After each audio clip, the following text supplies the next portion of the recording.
Mister మణి, మా అమ్మాయి వయసున్న చాలామంది అమ్మాయిలకి నీలాంటి వైట్ కలర్ జాబ్ చేసే అబ్బాయిలు నచ్చడం చాలా మామూలు విషయం. మీ గురించి కొంచెం తెలియగానే చాలా తెలిసిపోయినట్టుగా ఫీల్ అయిపోతుంటారు. ఆ విషయం పక్కన పెడితే నాకు మీపై నమ్మకం కుదరడానికి ఒక కారణం ఉంది. ఒక అన్నగా తండ్రి స్థానంలో ఉండి మీ చెల్లెలి పెళ్లి బాధ్యతలు మీరే తీసుకున్నారని నా కూతురు నాకు చెప్పినప్పుడే తనకు సరైన వ్యక్తి మీరేనని నేను డిసైడ్ చేసుకున్నాను.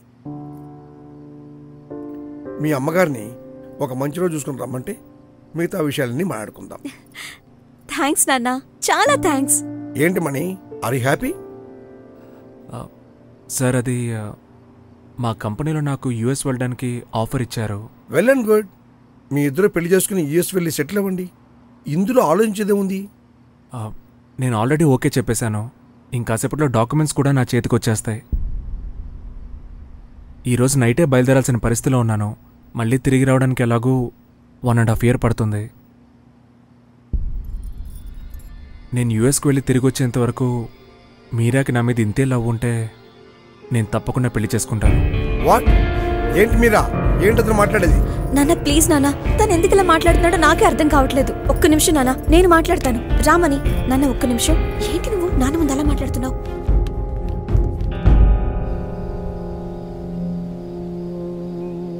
ఏంటి, ఏమైంది మణి? ఎందుకు డాడీతో అలా మాట్లాడావు?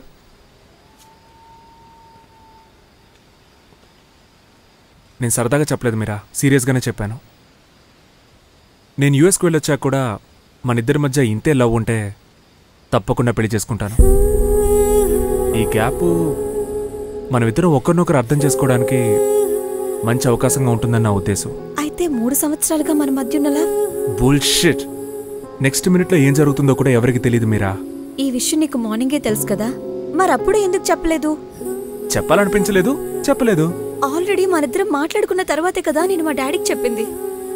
ఇప్పుడు మా అమ్మ నాన్న నా గురించి ఏమనుకుంటారు?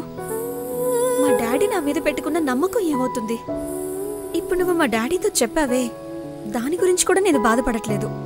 ఎందుకంటే నువ్వు చెప్పింది నేను వింటాను. 1.5 సంవత్సరం తర్వాత మనం కలిశాక కూడా నీ మీదున్న ప్రేమ ఏమాత్రం తగ్గదన్న నమ్మకం నాకుంది. కానీ ఇదంతా నాకు ముందే ఎందుకు చెప్పలేదు? మీరా, నెలకి 80,000 జీతం, ఊర్లో సొంత ఇల్లు, లైఫ్లో బాగా సెటిల్ అయ్యాను. ఇవన్నీ తెలిసాక నువ్వు నన్ను ప్రేమించావు. అదే రేపు నాకు ఉద్యోగం లేక నేను ప్రాబ్లమ్స్లో పడిపోతే ఇవన్నీ తెలిసి కూడా నువ్వు నన్ను ప్రేమిస్తావా? లైఫ్లో బాగా సెటిల్ అయిన వాడిని, మంచి జాబ్ ఉన్నవాడిని పెళ్లి చేసుకొని జంప్ అయిపోవు.